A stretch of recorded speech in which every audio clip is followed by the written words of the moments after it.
तो कांग्रेस को नया अध्यक्ष मिल गया है। मल्लिकार्जुन खड़गे कांग्रेस के नए कप्तान बन गए हैं। करीब 24 सालों के बाद गांधी परिवार से बाहर कोई कांग्रेस का अध्यक्ष बना है। मल्लिकार्जुन खड़गे ने 7,897 वोटों से जीत हासिल की है और शशि थरूर को करीब 1,000 तक वोट से संतुष्ट रहना पड़ा है। मल्लिकार्जुन खड़गे 8 गुना ज्यादा वोटों से जीते हैं। मल्लिकार्जुन खड़गे की अध्यक्ष पद के उम्मीदवारी के तौर पर एंट्री अंतिम वक्त पर हुई थी और वो चुनाव जीत भी गए। यहां तक कि उनकी एंट्री के बाद कांग्रेस के 75 साल के दिग्गज नेता दिग्विजय सिंह को भी अपना नाम वापस लेना पड़ गया था। तो अपना फॉर्म वापस लेकर उन्होंने खड़गे का प्रस्तावक बनने का फैसला किया था। मल्लिकार्जुन खड़गे की कांग्रेस में एंट्री 70 दशक में हुई है। जो वो दौर था जब कांग्रेस बुरे वक्त से गुजर रही थी और उस वक्त कांग्रेस दो हिस्सों में बंट गई थी। एक पुराने नेताओं का गुट था तो दूसरा युवाओं का। इंदिरा गांधी युवाओं का नेतृत्व कर रही थी और कर्नाटका के रहने वाले 27 साल के उस वक्त नौजवान मल्लिकार्जुन इंदिरा गांधी के गुट में शामिल हुए थे। सो एक राजनीतिक लंबा सफर उन्होंने तय किया है और मल्लिकार्जुन खड़गे की जहां तक बात है तो उनकी जीत जो थी वो लगभग तय ही थी। इसलिए पहले से ही सवाल खड़े हो रहे थे कि एक तरीके की फॉर्मेलिटी है। सो अब सवाल यह है कि खड़गे के अध्यक्ष बनने से कांग्रेस को फायदा कितना होगा। कुछ ऐसे ही और सवाल हैं जो इस कोर्ट में लेकर हम हाजिर हुए हैं। उन सवालों को सबसे पहले आपके सामने रखेंगे और एक एक करके हम उसे डीकोड भी करेंगे। सवाल यह है कि क्या पार्टी की कमान असल में गांधी परिवार के पास ही रहेगी? नया कांग्रेस अध्यक्ष रिमोट कंट्रोल से चलेगा, यानी कि मल्लिकार्जुन खड़गे रिमोट कंट्रोल से चलेंगे अपनी मर्जी से। पार्टी के नए अध्यक्ष के सामने अब किस तरीके की अनेकों चुनौतियां हैं। अहम सवाल यह भी है कि क्या खड़गे दलितों को पार्टी में वापस ला सकते हैं।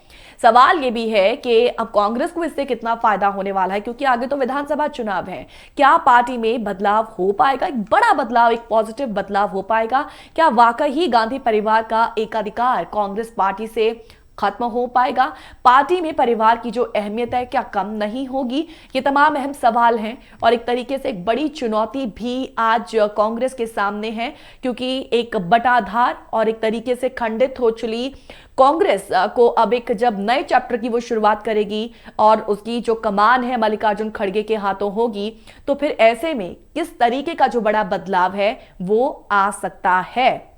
हम इन तमाम सवालों को डिकोड करने की कोशिश करेंगे।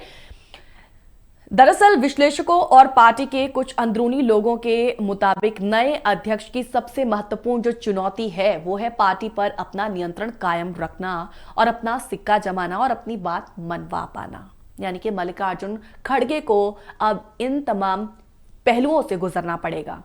कई विश्लेषकों का मानना रहा है कि असली ताकत गांधी परिवार के हाथों में ही रहेगी। अध्यक्ष का रिमोट कंट्रोल सोनिया गांधी और उनके बेटे राहुल गांधी के पास होगा। रिमोट कंट्रोल वाली बात इसीलिए भी की जा रही है, पहले भी की जा रही थी और अब भी की गई है, क्योंकि मल्लिकार्जुन खड़गे गांधी परिवार के बहुत करीबी माने जाते हैं और उन्हें प्रथम परिवार के उम्मीदवार की तरह से देखा भी गया था और ऐसे में अब तो उनकी जीत पक्की हो ही गई है। तो 80 वर्षीय खड़गे कांग्रेस के सबसे प्रमुख दलित चेहरों में से एक हैं और जहां तक बात कर्नाटका की है, कर्नाटका जैसे एक ऐसे राज्य से वो ताल्लुक रखते हैं जहां पर पार्टी की पकड़ बनी हुई है। पार्टी के वरिष्ठ नेताओं में से एक वो ऐसे नेता हैं जिनके संबंध जो हैं वो बड़े नेताओं से अच्छे हैं और खासतौर से गांधी परिवार से, लेकिन आम कार्यकर्ताओं के बीच उनकी पकड़ अब भी कमजोर भी बताई जाती है। बात चुनौतियों की हो ही रही है तो आगे आगे देखिए विधानसभा चुनाव आ रहे हैं और फिलहाल हिमाचल प्रदेश में विधानसभा चुनावों को लेकर तारीखों का ऐलान भी हो गया है और 8 दिसंबर को चुनावों के नतीजे भी आएंगे। तो इन नतीजों को किसी भी कीमत पर कांग्रेस के पक्ष में लाना कांग्रेस के नए अध्यक्ष यानी कि मल्लिकार्जुन खड़गे के लिए एक बहुत बड़ी चुनौती रहने वाली है। जैसा कि आप जानते हैं कि हिमाचल में 12 नवंबर को वोटिंग होनी है और इसी के चलते यह माना जा रहा है कि खड़गे के पास हिमाचल चुनाव के लिए मात्र 3 हफ्ते का ही समय है। अब इन 3 हफ्तों को यूटिलाइज किस तरीके से करेंगे, क्या स्ट्रैटेजी चलेंगे, ये देखना होगा। हिमाचल की बात हो ही रही है तो बता दें कि हिमाचल प्रदेश के बाद कुछ ही दिनों में चुनाव आयोग द्वारा गुजरात विधानसभा चुनावों का भी ऐलान कर दिया जाएगा। अभी इलेक्शन कमीशन ने जब हिमाचल के लिए डेट्स अनाउंस की थी तो उसमें गुजरात विधानसभा चुनावों का ऐलान नहीं किया गया। तो क्योंकि गुजरात की सरकार का कार्यकाल भी फरवरी में समाप्त हो जाएगा, तो ऐसे में पहले हिमाचल और फिर गुजरात दोनों ही राज्यों में कांग्रेस की नैया पार लगाने की एक बहुत बड़ी जिम्मेदारी कांग्रेस के नए राष्ट्रीय अध्यक्ष यानी कि मल्लिकार्जुन खड़गे की है। यह देखना भी बहुत अहम रहने वाला है कि नए अध्यक्ष यानी कि मल्लिकार्जुन खड़गे को गांधी परिवार की तरफ से चुनाव में कितना समर्थन मिल पाता है और फैसले लेने की एक सबसे बड़ी जो स्वतंत्रता है जिसको लेकर अमूमन सवाल उठते रहे हैं और आज भी उठ रहे हैं कि क्या वो स्वतंत्रता उन्हें मिल पाएगी।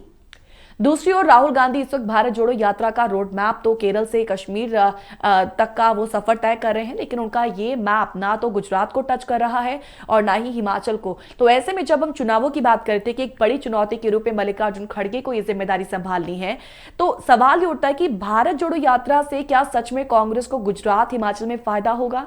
राहुल पार्टी के सबसे बड़े और मुख्य चेहरों में से एक है और उनका इन चुनावों में ना होना पार्टी के लिए एक बड़ी कमी के तौर पर देखा जाएगा। फिलहाल तो मल्लिकार्जुन खड़गे के सामने बहुत अहम चुनौतियां और पार्टी को 2024 के आम चुनावों के लिए तैयार करना नए अध्यक्ष की सबसे बड़ी चुनौतियों में से एक ही होगी।